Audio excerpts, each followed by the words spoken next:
Hello అండి. అమ్మ చేసిన కారప్పొడి అనమాట. మీ అందరి కోసం చూపిస్తున్నాను. ఇదైతే కారప్పొడి వేడి వేడి ఇడ్లీలో కొద్దిగా నెయ్యి వేసుకుని తింటే ఆ టేస్టే వేరండి, చాలా బాగుంది.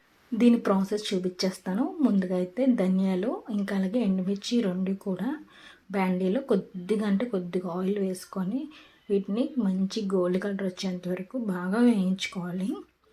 మంట అయితే సిమ్లో పెట్టి బాగా వేయించుకోండి. మనకి ఇవి బాగా వేగిన తర్వాత మంచి గోల్డెన్ కలర్ వస్తాయి. ఇంకా అలాగే స్మెల్ కూడా చాలా బాగుంటుంది.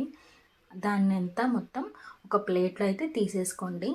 నెక్స్ట్ అదే బ్యాండీలో మునగాకు కూడా వేసుకున్నాను. మునగాకు కూడా చాలా మంచిదండి. మీకు ఇది ఆప్షనల్, వేసుకోకపోయినా పర్లేదు. మునగాకు కూడా వేసుకొని చిట్పట్లాడేంత వరకు వేయించుకోండి. ఇంకా అలాగే కరివేపాకు కూడా, రెండు కూడా చాలా మంచిదండి హెల్త్కి. ఈ రెండు కూడా ముందుగానే వాష్ చేసుకొని కొద్దిగా డ్రై చేసుకొని అప్పుడు బ్యాండీలో వేసుకొని వేపుకోండి. దాంట్లోనే ఒక 1 టేబుల్ స్పూన్ దాకా జీలకర్ర కూడా వేసుకొని చిట్పట్లాడేంత వరకు వేయించుకొని మొత్తాన్ని చల్లార్చుకోవాలి. మొత్తం అంతా చల్లారిన తర్వాత ముందుగా వేయించి పెట్టుకున్న ధనియాలు ఇంకా అలాగే ఎండుమిర్చి కొద్దిగా ఉప్పు వేసుకొని మిక్సీ అయితే పట్టేసుకోండి. ఇదంతా బాగా మెత్తగా అయిన తర్వాత దాంట్లో మునగాకు ఇంకా అలాగే కరివేపాకు ఈ రెండు కూడా వేసుకొని పౌడర్ లాగా చక్కగా చేసుకోవాలండి. అంతేనండి, చాలా సింపుల్గా మనకి కారప్పొడి అయితే రెడీ అయిపోయింది.